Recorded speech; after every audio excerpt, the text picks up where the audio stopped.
నమస్తే, welcome to ABC news. బులెటిన్లో ముందుగా హెడ్లైన్స్ చూద్దాం.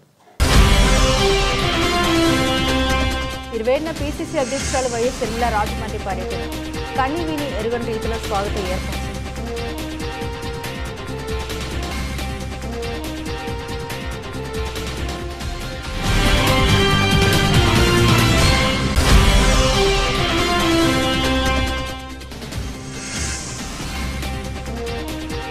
ఉత్తమ భవిష్యత్తుకు అత్యుత్తమ ఎంపిక ఎన్డీఏ. దేశ సేవతో పాటు ఉన్నత శ్రేణి ఉద్యోగం.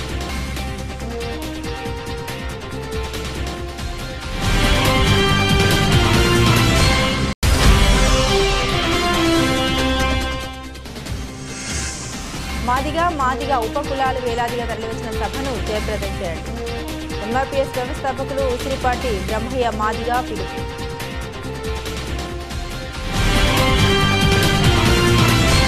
గత వైసీపీ పాలకుల్లో అవగాహన లేకుండా అభివృద్ధి కార్యక్రమాలు చేపట్టడం లేదని, ప్రజలకు ఏది అవసరమో అదే చేపట్టి వారికి మౌలిక సదుపాయాలు కల్పించడానికి తాము పనిచేస్తున్నామని రాజమహేంద్రవరం సిటీ ఎమ్మెల్యే ఆదిరెడ్డి శ్రీనివాస్ అన్నారు. స్థానిక 11వ డివిజన్లో 20 లక్షలతో చేపట్టే కందుకూరి వీరేశలింగం పార్క్ అభివృద్ధి పనుల శిలాఫలకాన్ని ఆయన కూటమి నాయకులతో కలిసి ఆవిష్కరించారు. ఈ సందర్భంగా మాట్లాడారు. నగరంలో 30 పార్కుల్ని అన్ని విధాలుగా అభివృద్ధి చేస్తున్నామని, వాకింగ్ జిమ్ పరికరాలు, పిల్లల ఆట వస్తువులు ఏర్పాటు అవుతున్నాయన్నారు. ఇక్కడ కూడా చుట్టూ ప్రహారీ కూడా, లైబ్రరీ స్లాబ్, లీకేజీకి మరమ్మతులు, రంగులు వేయడం, జిమ్ పరికరాల రిపేర్లతో పాటు డ్వాక్రా మహిళలకు షెడ్ కూడా నిర్మాణం చేస్తున్నామన్నారు. గత వైసీపీ పాలనలో బుర్ర తక్కువ, ప్రజాప్రతినిధి అర్థం పర్థం లేని అభివృద్ధి చేస్తే తాము దాన్ని సరిచేస్తున్నామన్నారు. ఈ కార్యక్రమంలో TDP division in charge Kantipudi Rajendra Prasad, Aryapuram bank director Yanamala Rangababu, singer Venkatesh, corporation అధికారులు, స్థానిక పెద్దలు పాల్గొన్నారు.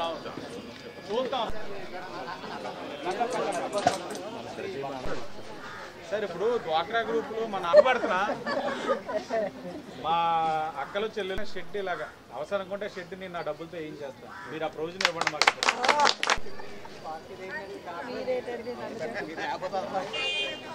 సార్, ఇప్పుడు ఇది అలీగర్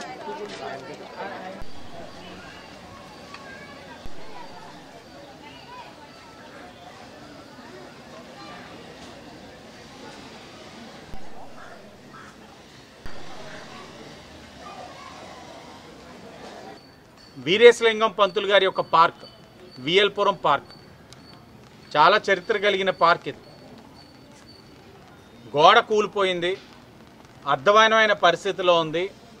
దీంట్లో ఉన్న లైబ్రరీ లీక్ అవుతూ ఉంది, పైన స్లాబ్ నుంచి వాటరు. ఇలా చెప్పుకుంటూ వెళ్తే అనేకమైన సమస్యలు, పట్టించుకునే నాదుడే లేడు. ఈరోజు కూటమి అధికారంలోకి వచ్చింది, ఈరోజు పనులు ప్రారంభించుకుంటా ఉన్నాం. ఆ పనులు కూడా ఏంటంటే ఏదైతే పడిపోయిన గోడని సరిచేయడం, అలాగే చుట్టూ కూడా హైట్ పెంచాలి, గ్రిల్స్ని వేసేటట్లు. ఆ గ్రిల్స్కి కూడా బార్బెడ్ వైర్ ఏదైతే ఉందో పాడైపోయింది, మొత్తం కూడా ఊడిపోయింది, అదంతా కూడా సరిచేసేటట్లు. అలాగే లైబ్రరీ ఏదైతే ఉందో లీక్ అవుతా ఉందో ఆ లైబ్రరీ పైన స్లాబ్కి ట్రీట్మెంట్ చేసేటట్లు, ఆ లైబ్రరీకి కూడా రంగులు వేసేటట్లు, చుట్టుపక్కల ఉన్న కాంపౌండ్ వాళ్ళకి కూడా రంగులు వేసే కార్యక్రమాన్ని ఈరోజు ప్రారంభించుకుంటా ఉన్నాం.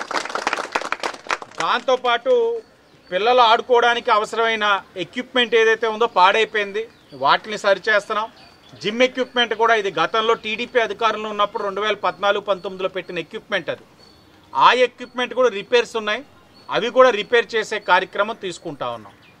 నేను కోరేది ఒక్కటే, ప్రజల్ని, మీకు ఏది అవసరమో అదే కూటమి ప్రభుత్వం చేస్తూ ఉంది. అనవసరమైన పనులు, అనవసరమైన వృధా ఖర్చులు, వృధా కార్యక్రమాలు ఎక్కడ కూడా కూటమి చెయ్యట్ల. ఫీజు రీయింబర్స్మెంట్ బకాయిలు చెల్లించకుండా, నిరుద్యోగ భృతి ఇవ్వకుండా యువతను అన్ని విధాలుగా మోసం చేసిన ఘనత కూటమి ప్రభుత్వానికి దక్కుతుందని వైఎస్ఆర్సీపీ యువజన రాష్ట్ర అధ్యక్షుడు రాజనగరం మాజీ ఎమ్మెల్యే జక్కంపూడి రాజా ఎద్దేవా చేశారు. స్థానిక ప్రకాశం నగర్లోని ఆయన నివాసంలో జరిగిన మీడియా సమావేశంలో జక్కంపూడి మాట్లాడారు. యువత పోరు అని పిలుపునివ్వగానే అన్ని జిల్లాల్లో యువత విద్యార్థులు వేలాదిగా తరలివచ్చారని కృతజ్ఞతలు తెలిపారు. కూటమి అధికారంలోకి వచ్చి ఏడాదైనా సూపర్ 6లో ఏ హామీ నెరవేర్చలేదన్నారు. నారా లోకేష్ యువగలంలో యువతకు హామీలు ఇచ్చుకుంటూ పోయి వాటిని తుంగలు తొక్కారని ధ్వజమెత్తారు. వాగ్దానాలు నెరవేర్చడానికి CM Chandrababu, deputy CM Pawan Kalyan జుట్టు పట్టుకొని ప్రజలు నిలదీసే పరిస్థితి త్వరలోనే వస్తుందన్నారు. కూటమి ప్రభుత్వం మట్టి, ఇసుక, మద్యం మైనింగ్ మాఫియాలో కూరుకొని పోయి వారి జేబులు నింపుకుంటుందని ఆరోపించారు. ఏ కార్యక్రమం పేరు చెప్పి ప్రజల్లోకి వెళ్ళినా కూడా ప్రజలు పశ్చాత్తాపంతో తప్పు చేశాం, పొరపాటు చేశాం, జగన్మోహన్ రెడ్డి గారి హయాంలో ఏ పథకాలైతే మాకు అందినివో ఆ పథకాలకే పేర్లు మార్చి ఈ చంద్రబాబు నాయుడు గారు దానిని 4గింతలు ఇస్తాం 10ంతలు ఇస్తామని చెప్తే ఏమో బహుశా అనుభవం కలిగినటువంటి వ్యక్తి 3 సార్లు ముఖ్యమంత్రిగా పనిచేసినటువంటి వ్యక్తి చేస్తాడేమో, జగన్మోహన్ రెడ్డి గారు చేస్తూ ఉన్నప్పుడు ఆయన కూడా చేస్తాడేమో అని చెప్పి నమ్మి ఓట్లు వేశాం. మాకు బుద్ధి వచ్చింది, పొరపాటు జరిగింది, మరొకసారి ఇటువంటి పరిస్థితి రాదు, పూర్తిగా ఈ కూటమి పార్టీలని ఈ రాష్ట్రంలో తలుపులు వేసుకుని వాళ్ళే తాళాలు వేసుకుని వాళ్ళ పార్టీ ఆఫీసులను కూడా ఎత్తేసేటటువంటి పరిస్థితి ఖచ్చితంగా రానున్నటువంటి రోజుల్లో వస్తుంది అని చెప్పి సామాన్య ప్రజానికమే చెప్తా ఉన్నారు అని చెప్పి కూడా ఈ సందర్భంగా తెలియజేస్తూ, రాష్ట్ర వ్యాప్తంగా ఓ చిన్న పిలిపిస్తే ఎక్కడ ఏ ఒక్కరికి ఒక పైసా ఇచ్చింది లేదు, కనీసం బళ్ళల్లో పెట్రోల్ కొట్టించింది లేదు, ఎక్కడ ఏ ఒక్కరికి కూడా ఏ రకమైనటువంటి సాయం చేయకుండానే వాళ్ళంతటి వాళ్ళు స్వచ్ఛందంగా రోడ్ల మీదకి వచ్చి ప్రభుత్వాన్ని నిలదీసినటువంటి తీరు చూస్తూ ఉంటే మాకు మరింత మనోస్థైర్యం వస్తూ ఉంది, మరింత ఆత్మస్థైర్యం కలుగుతూ ఉంది. ఖచ్చితంగా రానున్నటువంటి రోజుల్లో ఈ ప్రభుత్వం మీద వైఎస్ఆర్ కాంగ్రెస్ పార్టీ యోజన విభాగం ఆధ్వర్యంలో జగన్మోహన్ రెడ్డి గారి సారథ్యంలో ఈ ప్రభుత్వం మీద పోరుబాట పడతాం. ఈ ప్రభుత్వాన్ని గద్దె దించేంత దాకా, ఇచ్చినటువంటి హామీలని నెరవేర్చేంత దాకా కూడా ఉద్యమిస్తామని చెప్పి ఈ సందర్భంగా తెలియజేస్తూ, రాష్ట్రంలో కాంగ్రెస్ పార్టీకి పూర్వ వైభవం తీసుకొచ్చేందుకు కృషి చేస్తున్న పీసీసీ అధ్యక్షురాలు వైఎస్ షర్మిల ఈ నెల 27వ తేదీన రాజమండ్రి పర్యటన విచ్చేస్తున్నారని, ఆమె పర్యటన విజయవంతం చేయాలని తూర్పుగోదావరి జిల్లా కాంగ్రెస్ అధ్యక్షుడు టీకే విశ్వేశ్వరరెడ్డి పిలుపునిచ్చారు. ఆ రోజు మధ్యాహ్నం 2 గంటలకు బస్సులో గోకవరం బస్టాండ్ అంబేద్కర్ విగ్రహం వద్దకు వేచేసి వైఎస్ షర్మిలకు కనివిని ఎరగని రీతిలో ఘన స్వాగతం పలికేందుకు జిల్లా కాంగ్రెస్ ఆధ్వర్యంలో భారీ ఏర్పాట్లు చేస్తున్నామని ఆయన తెలిపారు.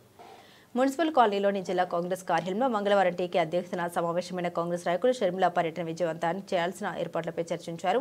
అనంతరం ఏర్పాటు చేసిన మీడియా సమావేశంలో టీకే మాట్లాడారు. దివంగత ముఖ్యమంత్రి వైఎస్ రాజశేఖర రెడ్డి ముద్దుబిడ్డ షర్మిల రాష్ట్రంలో కాంగ్రెస్ కు గత వైభవాన్ని పునరుద్ధరించే సంకల్పంతో చిత్తూరు నుండి పర్యటన ప్రారంభించారని, దీనిలో భాగంగా తూర్పుగోదావరి జిల్లా పర్యటనకు రాజమండ్రి నగరానికి వస్తున్నారని, ఆ రోజు జరిగే కార్యక్రమాల వివరాలు వెల్లడించారు.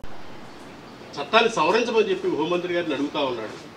అయ్యో, గతంలో ఈ జిల్లాకి సంబంధించి గోదావరి జిల్లాలో కేంద్ర మంత్రి, మాజీ రాష్ట్ర మంత్రి భూములకు సంబంధించి ఇక్కడ కూడా మేము అడిగితే సమాధానం చెప్పరు. ఎరలించడం కోసం గోడి మీడియా సమస్యల దృష్టికి పోట్ల అరే రోడ్డు మీద అలా దారుణంగా మైనార్టీలకి రక్షణ లేకుండా పోతుంది, వీళ్ళందరికీ రక్షణ కల్పించగలరని షర్మిల మాత్రమే సమర్థవంత నాయకురాలని చెప్పి షర్మిల కాంగ్రెస్ మాత్రమే అభివృద్ధి చేస్తుంది తప్ప వీళ్ళు ఎంత మట్టికి చేయలేదు. పోలవరం ఎక్కడేసిన గొంకలు అక్కడే ఉంది. ఆయన గొప్పతనం చెప్పుకుంటాడు, జగన్మోహన్ రెడ్డి గారు నాకు 6 ప్యాక్ ఉంది అని. ఈయన చెప్తున్న 45 మీటర్లు ఎత్తు కడతనావా లేదా, దాని గురించి లేదు. అది ప్రాజెక్టా లేకపోతే బ్యారేజీనా? ఈ విధంగా వీళ్ళు ఈ రాష్ట్రాన్ని అధోగతి పాలు పట్టిస్తా ఉన్నారు తప్ప అది పోలవరం అక్కడే ఉంది, కోట్లతోటి ప్రాజెక్ట్ అంట. ఇది రాజమండ్రి వస్తున్నందుకు రాజశేఖర రెడ్డి మీద చెప్పి ప్రతి వారిని కూడా 2014లో ఎన్నికలకు ముందు రాష్ట్ర విభజనప్పుడు ప్రత్యేక హోదా అనేది యుద్ధం చట్టంలో పెట్టలేదు కాబట్టి మేము ఇవ్వలేదు అంటా ఉన్నాం. ఇప్పుడు ఎట్లాగో నువ్వు అమరావతి శాశ్వత రాజధాని అని చెప్పి చట్టాన్ని సవరించమంటున్నావు కదా, ఆ సవరించే మనటప్పుడు ఈ ప్రత్యేక హోదాని కూడా అందులో పెట్టించు. మీ బలం ఉంది కదా, ప్రతిపక్షాలు సహకరిస్తా ఉన్నాయి కదా, ఎందుకు అటువంటి కార్యక్రమం చేయకుండా వణికిపోతా ఉన్నావు? నీకన్నా నీ భుజాల మీద మాత్రమే మోడీ కూర్చున్నాడు, నీ బలం మూలంగానే ఇక్కడ కేంద్రంలో ఉన్నాడు. కానీ బీహార్ రాష్ట్ర ప్రయోజనాల కోసం నితీష్ కుమార్ గారు పెద్ద ఎత్తున రాజీ లేని పోరాటం చేస్తా ఉన్నాడు. బీహార్కి ఆ ప్యాకేజీ కావాలి, ఈ ప్యాకేజీ కావాలని చెప్పి మోడీ గారిని గట్టిగా అడుగుతా ఉన్నాడు. అసలు చంద్రబాబు నాయుడు గారు అడగలేకపోతా ఉన్నారు. కాంగ్రెస్ పార్టీ మాత్రమే ఈ రాష్ట్రాన్ని బాగు చేయగలదు. మహిళల, యువకుల, దళితుల ఆర్థిక, రాజకీయ, సాంఘిక మేళ్లు కొలుపు కోసం కాంగ్రెస్ పార్టీ పెద్ద ఎత్తున యాత్రలు చేస్తూ ఉంది. కాంగ్రెస్ పార్టీని, రాహుల్ గాంధీని చూసి మమ్మల్ని ఆదరించి 27వ తారీఖు నాడు షర్మిలమ్మ ఈ జిల్లాలో చేసే పర్యటన మూలంగా కాంగ్రెస్ పార్టీకి నూతన జవసత్వాలు అందించి మీరు ఒక తిరుగులేని నాయకులకి ఎదిగే దానికోసం ఈ జిల్లాలో కాంగ్రెస్ నాయకులకి ఒక మంచి అవకాశం మీరు ఉపయోగించుకోండి. 27వ తేదీ శుక్రవారం నాడు పిసిసి అధ్యక్షురాలు మా ప్రీతమ నాయకురాలు వైఎస్ శర్మిల గారు, అలాగే ఏపీసీసీ ఇన్ఛార్జ్ పాలిక్ వర్మ గారు ఇద్దరు కూడా మధ్యాహ్నం 2 గంటలకే గోకారం బస్టాండ్ అంబేద్కర్ గారి యొక్క విగ్రహం వరకు వస్తారు. అక్కడి నుంచి టూర్ ప్రోగ్రాం స్టార్ట్ అవుతుంది. ముందుగా అంబేద్కర్ గారి యొక్క విగ్రహానికి పాలిక్ వర్మ గారు, అలాగే శర్మిల మేడం గారు, అలా ముఖ్య నాయకులందరూ కూడా దండలు వేసిన తర్వాత కారులో మేడం గారి కారు వెనకాల మిగతా నాయకుల యొక్క కారులు ఉంటాయి. ఆ కారు మేడం గారి కారుకి ముందు ఎన్ఎస్యుఐ, అలాగే యూత్ కాంగ్రెస్ మన పట్టాభి, అలా బిల్డర్ బాబీ గారి ఆధ్వర్యంలో 200 మోటార్ సైకిల్ మీద వెనకాల కూర్చున్న వాళ్ళు జెండాలు పట్టుకుని ఎదర డీజే సెట్ మన డాక్టర్ వడయార్ గారి ఆధ్వర్యంలో డీజే సెట్ ఏర్పాటు చేయడం జరిగింది. వీటితోటి ర్యాలీగా ఊరేగింపుగా మేడం గారు సీతంపేట రాజీవ్ గాంధీ పార్క్ వరకు వెళ్ళడం జరుగుతుంది. సీతంపేట రాజీవ్ గాంధీ పార్క్ లో రాజశేఖర రెడ్డి గారు ఓపెన్ చేసినటువంటి రాజీవ్ గాంధీ విగ్రహం 5 feet గ్లో మీద ఉన్న రాజీవ్ గాంధీ విగ్రహానికి దండలేసిన తర్వాత మేడం వైఎస్ శర్మిల గారు ఇందిరాగాంధీ విగ్రహాన్ని, కొత్తగా పెట్టిన ఇందిరాగాంధీ విగ్రహాన్ని ఆవిష్కరించడం జరుగుతుంది. 27వ తారీఖున మధ్యాహ్నం 2 గంటలకు షర్మిలారెడ్డి గారు పిసిసి అధ్యక్షురాలు వస్తున్న శుభ సందర్భంలో మొత్తం జిల్లాలోని నాయకులందరం కూడా ఇక్కడ సమావేశమయ్యి ఎలా జరిపించాలి ఈ కార్యక్రమాన్ని అనే దాని మీద మేము ఒక నిర్ణయం తీసుకున్నాం. దీనికి నీ చేతితో డీజే పెడితే చాలా స్పీడ్గా వెళ్తుంది. గతంలోనూ కూడా షర్మిలారెడ్డి గారు వచ్చినట్టు చాలా ఊపుగా ఉంది. మీతోటి డ్యాన్స్ కూడా కట్టారు చాలామంది. కాబట్టి ఇప్పుడు మళ్ళీ పెట్టండి అంటే మొన్న కూడా ఆవిడ వచ్చినట్టు పెట్టాం పాలక్ వర్మ. ఆ రోజు కూడా చాలా బాగుంది. రెడ్డి గారు కూడా డ్యాన్స్ కడతారు ఈ పట్టు డీజే సిస్టమ్ తోటి పాటు మరి ఇది ఉంది కదా, డమకడమా అని దాని గురించి.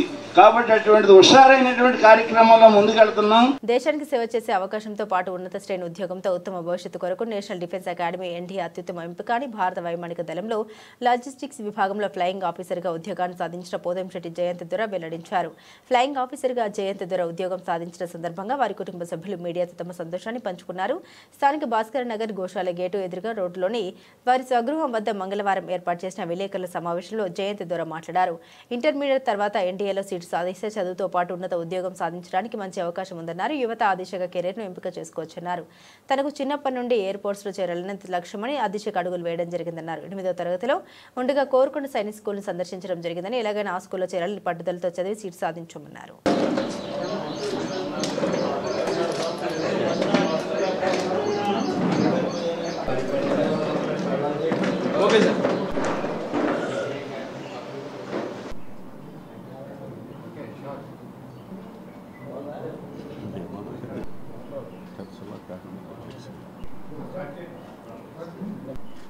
ఈరోజు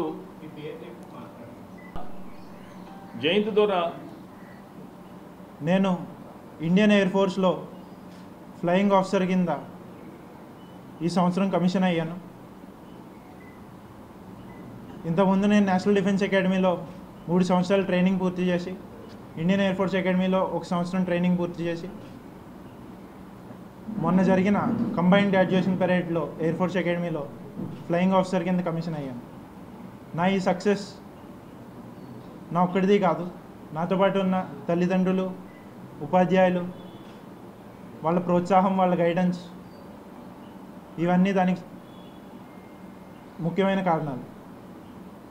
చిన్నప్పటి నుంచి నేను సైనిక్ స్కూల్లో జాయిన్ అవ్వక ముందు నుంచి కూడా నాకు army, air force, armed forces అంటే చాలా ఇష్టం.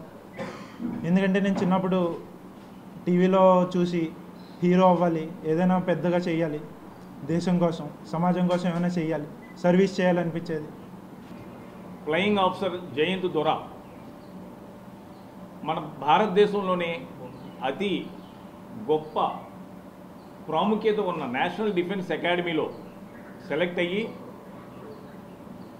3 సంవత్సరాలు నేషనల్ డిఫెన్స్ అకాడమీలో ట్రైనింగ్ పొంది, ఆ తర్వాత air force, Indian air force academy సికింద్రాబాద్లో 1 సంవత్సరం ట్రైనింగ్ పొంది ఈరోజు కమిషన్ ఆఫీసర్గా as a flying officer pass out అయ్యాడు. దానికి మనం రాజమండ్రి నివాసులు చాలా గర్వించదగ్గ విషయంగా ఈరోజు చెప్పుకోవాలి. దీనికి నేను ఫ్లయింగ్ ఆఫీసర్ జయంతి దొరికి అలాగే వాళ్ళ తల్లిదండ్రులు ఆయన ప్రోత్సహించి అతని వెనుక ఉండి ఇంతవరకు తీసుకొచ్చిన వాళ్ళ తల్లిదండ్రులకి శ్రేయోభిలాషులకి అందరికీ కూడా శుభాకాంక్షలు తెలియజేస్తున్నాను. ఈ విషయంలో బాబు ఈ విధంగా ఉద్యోగం, సర్వీసు, దేశానికి సేవ అనే విషయంలో టోటల్గా పూర్తిగా వాడు కష్టపడి వాడు ఇలా ఈ విధంగా సంపాదించుకున్న పరిస్థితే. దాంట్లో మా ప్రోత్సాహం మేము చేసాం తప్పించి అన్నీ వాడు చేసుకున్నదే. గైడెన్స్ కావాల్సి వచ్చినప్పుడు మన కల్నల్ సత్యనారాయణ గారు వాడికి ఎక్కడికక్కడ కొంచెం గైడెన్స్ చేశారు. ఇలాగా ఈ విధమైన పొజిషన్కి రావడం మాకు చాలా గర్వంగా ఉంది. ఎంఆర్పీఎస్ 31వ ఆవిర్భావ దినోత్సవం సందర్భంగా వర్గీకరణ అంశంలో తమ చిత్తశుద్ధి చాటుకున్న ఆంధ్ర తెలంగాణ రాష్ట్ర ప్రభుత్వాలకు ధన్యవాదాలు తెలియజేస్తూ జూలై 7వ తేదీన మాదిగ మహామేళా నిర్వహిస్తున్నట్లు ఎంఆర్పీఎస్ వ్యవస్థాపకులు ఉసిరిపాటి బ్రహ్మయ్య మాదిగ తెలిపారు. మంగళవారం రాజమహేంద్రవరం రూరల్ బొమ్మూరులోని గుడ్ కేర్ హెల్పింగ్ సొసైటీ కార్యాలయంలో ఏర్పాటు చేసిన విలేకరుల సమావేశంలో ఆయన ముఖ్య అతిథిగా పాల్గొన్నారు. ఈ సందర్భంగా ఆయన మాట్లాడారు. ఎస్సీ రిజర్వేషన్ల వర్గీకరణకు ఎంఆర్పీఎస్ ఉద్యమం ఏర్పడి జూలై 7వ తేదీ నాటికి 30 సంవత్సరాలు పూర్తయిందని తెలిపారు. జూలై 7వ తేదీకి ప్రత్యేక ప్రాధాన్యత ఉంటుందని తెలిపారు. 30 సంవత్సరాల మాదిగల ఆశ, ఆకాంక్ష, సుదీర్ఘ పోరాట లక్ష్యమైన ఎస్సీ వర్గీకరణ సాధించుకునేందుకు చేసిన మహోత్తర పోరాటంలో భాగస్వాములైన సామాన్య మాదిగ కార్యకర్తల నుండి అత్యున్నత స్థానంలో ఉండి వర్గీకరణకు శ్రమించిన ప్రతి ఒక్క మాదిగకు ఉద్యమకారులకు అభినందన తెలిపారు. జూలై 7న ఎంఆర్పీఎస్ 31వ ఆవిర్భావ దినోత్సవం సందర్భంగా ఒంగోలులో జరుగు మాదిగ మహామేళాను మాదిగ రిజర్వేషన్ పోరాట సమితి జోహార్ మాదిగమర వీరులకు, జోహార్ జోహార్, జోహార్ మాదిగమర వీరులకు, జోహార్ జోహార్. మీడియా మిత్రులందరికీ ఉదయ నమస్కారాలు.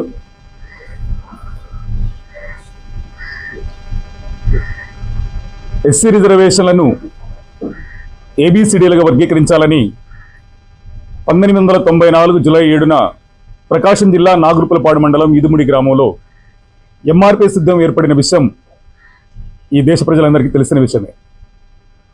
అయితే ఎంఆర్పీఎస్ ఉద్యమం ఏర్పడి జూలై 7 నాటికి 31వ ఆవిర్భావ దినోత్సవాన్ని 31వ ఆవిర్భావ దినోత్సవం జరుగుతుంది. ఆవిర్భావ దినోత్సవాన్ని పురస్కరించుకొని ఈ సంవత్సరం ఈ జూలై 7కు ఒక ప్రత్యేక ప్రాధాన్యత ఉంది. 30 ఏండ్ల మాదిగల ఆశ, ఆకాంక్ష,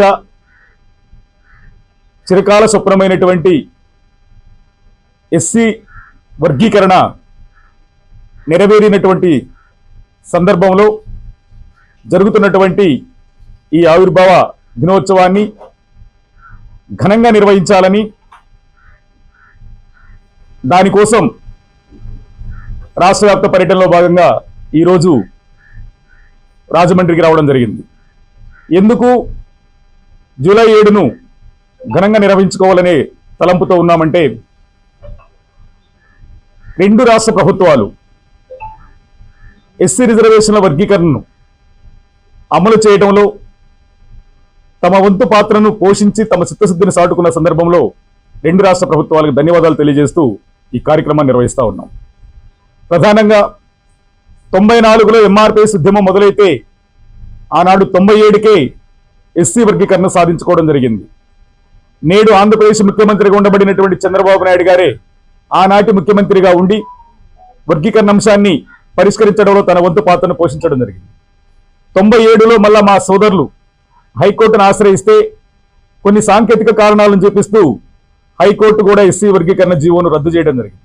కానీ ప్రభుత్వం దానిని ప్రతిష్టాత్మకంగా తీసుకొని ఎస్సీ వర్గీకరణకు గవర్నర్ ద్వారా ఆర్డినెన్స్ చేసి ఆ ఆర్డినెన్స్కి రాష్ట్రపతి ఆమోదం కల్పించి 99 నుంచి 2004 వరకు వర్గీకరణ అమలు చేసినటువంటి చరిత్ర కూడా ఈనాటి ఉండబడిన ముఖ్యమంత్రి నారా చంద్రబాబు నాయుడు గారికి ఉంది.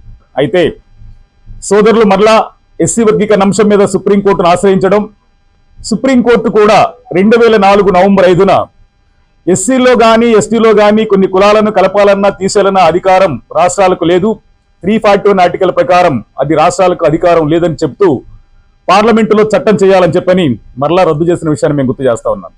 అయితే 2004 నుంచి 2024 వరకు ఒకసారి గమనిస్తే దాదాపు 2 దశాబ్దాల పాటు ఎంఆర్పిఎస్ ఉద్యమం పేరు మీద మేము నేల విడిసి సాము చేసినట్టు సుప్రీంకోర్టు పార్లమెంటులో చట్టం చేసుకోవాలని చెప్పని సూచించిన మేరకు లేదు పార్లమెంటులో చట్టం చేయాలని చెప్పని రోడ్ల మీదకి వచ్చి దాదాపు 20 సంవత్సరాల పాటు మేము పోరాటం చేశాం. కానీ 2004లో ఈవి చెన్నయ్య వర్సెస్ ఆంధ్రప్రదేశ్ గవర్నమెంట్ ఏదైతే ఎస్సీ వర్గీకరణ మీద రద్దు చేస్తూ తీర్పు వచ్చిందో ఆ తీర్పుని పరిగణలోకి తీసుకోబడినటువంటి పంజాబ్లో ఉండబడినటువంటి ఎస్సీ వర్గీకరణ వ్యతిరేకులు అప్పటికే పంజాబ్లో ఎస్సీ వర్గీకరణ అమలు జరుగుతున్న సందర్భం ఉంది. అక్కడ కూడా ఈ తీర్పును అనుసరించి పంజాబ్లో కూడా ఎస్సీ వర్గీకరణ రద్దు చేయించడం జరిగింది. కానీ పంజాబ్ ప్రభుత్వం ఎస్సీ వర్గీకరణ పట్ల దేవేంద్ర సింగ్ వర్సెస్ పంజాబ్ ప్రభుత్వం అనుకూలంగా ఉండడంతో వాళ్ళు సుప్రీంకోర్టును ఆశ్రయించడం, దాదాపు 2 దశాబ్దాల పాటు వాళ్ళు సుప్రీంకోర్టులో న్యాయ పోరాటం చేసిన విషయాన్ని మేము గుర్తు చేస్తా ఉన్నాం.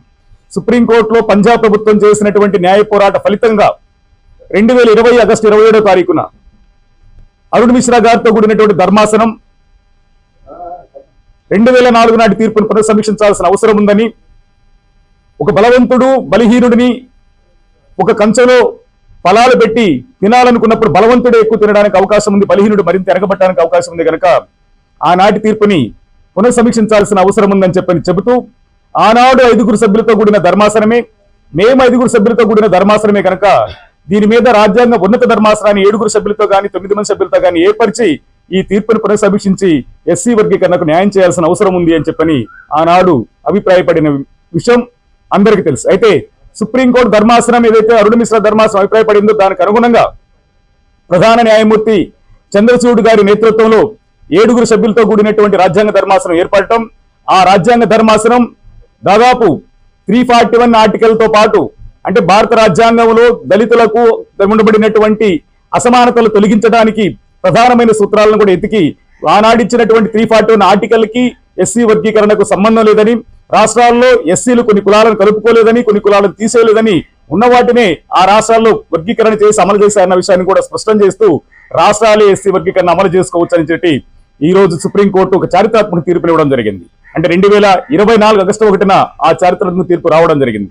సుప్రీంకోర్టు తీర్పు వెలువడిన వెంటనే తెలంగాణ రాష్ట్రంలో తెలంగాణ ముఖ్యమంత్రి రేవంత్ రెడ్డి గారు అసెంబ్లీలోనే ఎస్సీ వర్గీకరణకు స్వాగతిస్తూ సుప్రీంకోర్టును స్వాగతిస్తూ ప్రకటించడం, అనుగుణంగా ఒక కేబినెట్ కమిటీ వేయటం, ఆ కేబినెట్ సూచన మేరకు షమీమ్ అఖ్తర్ కమిషన్ వేయటం, ఆ కమిషన్ నివేదిక ప్రకారం అక్కడ గ్రూప్ 1, గ్రూప్ 2, గ్రూప్ 3గా ఎస్సీ వర్గీకరణ అమలు చేసి చట్టం చేసిన విషయాన్ని కూడా మేము తెలియజేసుకుంటూ తెలంగాణ ప్రభుత్వానికి ధన్యవాదాలు తెలియజేస్తాం. గత 15 సంవత్సరాలుగా పేద విద్యార్థులకు నోట్ బుక్స్ ఉచితంగా పంపిణీ చేసిన సి రవిప్రసాద్ వంటి దాతలు పేద విద్యార్థుల పాలిట వరమని వార్డు మాజీ కార్పొరేటర్ నక్కా చెట్టిబాబు అన్నారు. మంగళవారం స్థానిక రాజేంద్ర నగర్ మండల పరిషత్ మోడల్ ప్రాథమిక పాఠశాల విద్యార్థులకు మంగళవారం సి రోహిత్ పుట్టినరోజు సందర్భంగా సి రవిప్రసాద్ సుమారు 10,000 రూపాయల ఆర్థిక సహకారంతో notebooks ward in charge Nakka Chettibabu, పాఠశాల పూర్వపు విద్యార్థి పిఎంపీ అసోసియేషన్ జిల్లా అధ్యక్షులు బల్ల శ్రీనివాసరావు చేతుల మీదుగా అందించారు. ఈ సందర్భంగా బల్ల శ్రీనివాసరావు మాట్లాడారు. ప్రతి సంవత్సరం మన పాఠశాలకు నోట్ బుక్స్ కావాలని అడిగి మరీ సహాయం చేసే గొప్ప మనసున్న వ్యక్తి రవిప్రసాద్ అని తెలిపారు.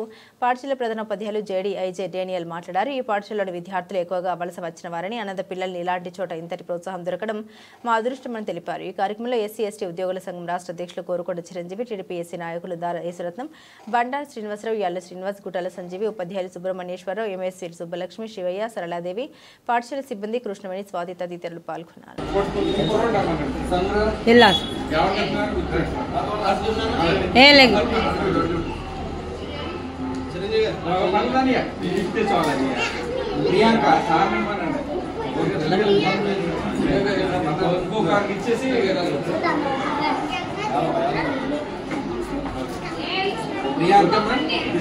తీసేనండి.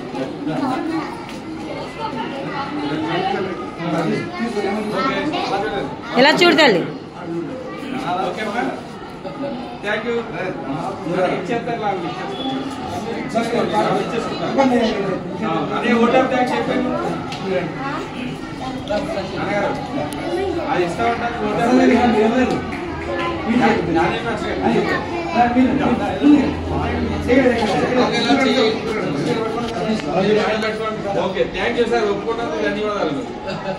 ఈరోజు మన పాఠశాలని దర్శించి మొత్తం అందరి పిల్లలకి ప్రత్యేకించి చెప్పాలి, బాగా ఎక్కువ గీతామని నోట్స్ కూడా ఎక్కువ రాసి అంటే నేను అనుకున్నాను 100 రాస్తే దోనగా 50-60 ఇస్తారు అనుకున్నాను.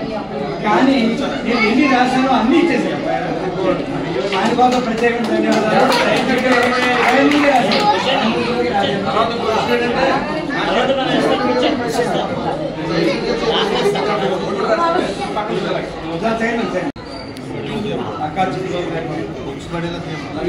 అదిగో పిల్లలు చిరంజీవి గారికి నేను ప్రత్యేకమైన అభినందనలు ధన్యవాదాలు ముందుగా తెలియజేసుకుంటున్నాను.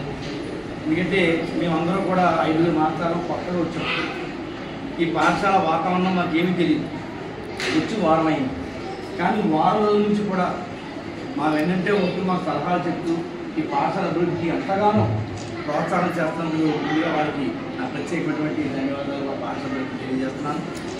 మరి మన పెద్దలతో పాటు అనేక మంది పెద్దలు వారితో పాటు రవిప్రసాద్ గారు గత 15 సంవత్సరాలుగా వివిధ పాఠశాలకి నోట్బుక్స్ పంపిణీ చేస్తాము. ఉచితంగా పిల్లలు బాగా చదువుకోవాలి, వాళ్ళకి అయ్యే ఖర్చులు ఒక 10 రూపాయలు ఖర్చు సరే నేను సహకరించాలని ఆశతో ఒక్కొక్క పుస్తకం. ఆయన 15 సంవత్సరాల నుంచి స్కూల్కి పుస్తకాలు ఇవ్వడం అనేది చిన్న విషయం కాదు. ఎందుకంటే విద్యార్థులందరూ కూడా చదువుకుని ఒక ప్రయోజకులు అవ్వాలి, ఒక ఉన్నతమైన స్థానాల్లో ఉండాలి, ఒక మంచి మంచి చదువుకుని మంచి ఉద్యోగాలు చేయాలి అనే ఒక ఆలోచనతో ధన్యవాదాలు తెలియజేసుకుంటున్నాం. అలాగే మన శ్రీనివాస్ గారు ఇందాక అన్నీ చెప్పి మొదలెట్టడం జరుగుతుంది. అలాగే ఆర్ట్స్ కాలేజీ నుంచి బైబిల్ ప్లేస్ వరకు కూడా సిసి రోడ్ని అది ఎస్టిమేషన్ తయారు చేయడం జరుగుతుంది, అది కూడా ఉంటుంది. అలాగే అంబేద్కర్ ఆయన ఆదర్శంగా తీసుకుని ఎంతో మహానుభావులు. అనపర్తి ఏరియా ఆసుపత్రిలో ఆసుపత్రి సూపరింటెండెంట్ రామగుర్రెడ్డి అధ్యక్షతన జరిగిన ఈ కార్యక్రమంలో ఎమ్మెల్యే నల్లమిల్లి రామకృష్ణారెడ్డి మాట్లాడారు. ప్రభుత్వం టీబీ ముక్త భారత్ ద్వారా టీబీని అరికట్టాలని ప్రయత్నించడం జరుగుతుందని, దానికి డాక్టర్స్ పేషెంట్స్ కి అవగాహన కల్పించి వారికి సరైన వైద్య సదుపాయాలు కల్పించాలని తెలిపారు. టీబీని నివారించాలని డాక్టర్స్ ని అనపర్తి ఎమ్మెల్యే నల్లమిల్లి రామకృష్ణారెడ్డి తెలిపారు. అనంతరం పోస్టర్ ని ఆవిష్కరించారు. ఈ కార్యక్రమంలో అనపర్తి ఎన్డీఏ నాయకులు, వైద్యులు, వైద్యేతర సిబ్బంది, హెచ్డీఎస్ సభ్యులు పాల్గొన్నారు. సభకు నమస్కారం. ఈరోజు అనపర్తి ఏరియా హాస్పిటల్ సూపరింటెండెంట్ గారి ఆధ్వర్యంలో ఏర్పాటు చేసిన ఈ సమావేశానికి అధ్యక్షత వహించిన హాస్పిటల్ సూపరింటెండెంట్ డాక్టర్ రామగురెడ్డి గారికి, కార్యక్రమంలో పాల్గొన్న ఆసుపత్రి అభివృద్ధి కమిటీ సభ్యులు సత్యనారాయణ రెడ్డి గారు, రాంబాబు గారు, ప్రసాద్ గారు, మల్లేశ్వర్ గారు, ఈ కార్యక్రమానికి విచ్చేసిన కూటమి నాయకులు, ముఖ్యంగా ఆసుపత్రికి సంబంధించి వైద్యులు, వైద్య సిబ్బంది, వైద్యేతర సిబ్బంది, మీడియా మిత్రులు అందరికీ పేరు పేరున నా హృదయపూర్వక నమస్కారాలు. మరి ఇటీవల కాలంలో చూసినట్టయితే అనపర్తి ఏరియా ఆసుపత్రి వైద్య సేవలు అందించడంలో ప్రజల యొక్క అభిమానాన్ని చూరగొందడంలో ఎటువంటి సందేహం లేదు. ముఖ్యంగా అవుట్ పేషెంట్ విభాగం చాలా పేషెంట్స్ ఎక్కువగా రావడం, అదేవిధంగా ఇన్ పేషెంట్స్గా కూడా అనేక మంది ఇక్కడ వైద్య సేవలు పొందడం జరుగుతూ ఉంది. రైట్ అని అంటే అనపర్తి కాన్స్టిట్యున్సీలో మోర్ దెన్ 100 పేషెంట్స్ ఉన్నారు అంటే నేను నిజంగా నమ్మలా. ఎందుకంటే చాలా వరకు పూర్వ రోజుల్లో ట్యూబర్క్యులోసిస్ చాలా ఎక్కువ ఉండేది, ఇప్పుడు చాలా తగ్గిపోయింది, ఆల్మోస్ట్ ఎరాడికేట్ అయిపోయింది అన్న అభిప్రాయంతోనే ఉన్నా. కానీ ఇవాళ 3 మండలాలకి ఆల్మోస్ట్ 70 పేషెంట్స్ ఉన్నారని చెప్తా ఉన్నారు. ఇది ఆందోళన కలిగించే అంశమే. ప్రతి ఒక్కరూ కూడా దీనిపైన అవగాహన కలిగించాలి. ఇక్కడ ఉన్న కూటమి నాయకులందరూ కానీ, అదేవిధంగా మిగిలిన సిబ్బంది కానీ ట్యూబర్క్యులోసిస్ పట్ల ఒక అవగాహన కలిగించాలి. పూర్వ రోజుల్లో అయితే చాలా ఈ ట్రీట్మెంట్ స్టార్ట్ చేస్తే దాని సైడ్ ఎఫెక్ట్స్ కూడా చాలా తీవ్రంగా ఉండి ట్రీట్మెంట్ కొనసాగించలేని పరిస్థితి వచ్చేది. ఇప్పటికీ కొంత సైడ్ ఎఫెక్ట్స్ ఉన్నా సింప్లిఫై అయింది. ట్రీట్మెంట్ విధానం కూడా సింప్లిఫై అయింది. అందుకోసం ప్రభుత్వం కూడా దీనిపైన ప్రత్యేకమైన చర్యలు తీసుకుంటూ ఉంది. కేంద్ర ప్రభుత్వం ముఖ్యంగా ఎరాడికేషన్ ఆఫ్ ట్యూబర్క్యులోసిస్ అనే దానిపైన మరి ముక్త భారత్ అనేది తీసుకుని వారు చేస్తూ ఉన్నారు. దీనిపైన అందరికీ అవగాహన కలగాలి.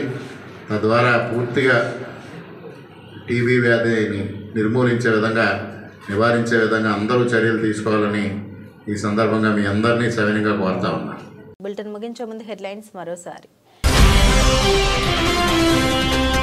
27న పీసీసీ అధ్యక్షురాలు వైఎస్ షర్మిల రాజమండ్రి పర్యటన కన్ని విని ఎరుగని రీతిలో స్వాగత ఏర్పాటు.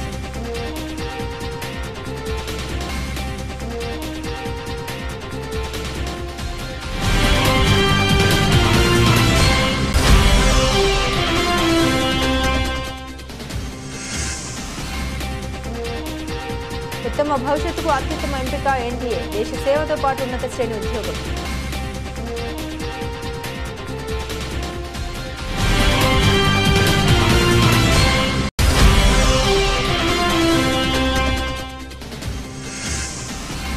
మాదిగా ఉపకులాలు వేలాదిగా తరలివచ్చిన సభను జయప్రదం చేయండి. ఎంఆర్పీఎస్ వ్యవస్థాపకులు ఉసిరిపాటి బ్రహ్మయ్య మాదిగా పిలుపు.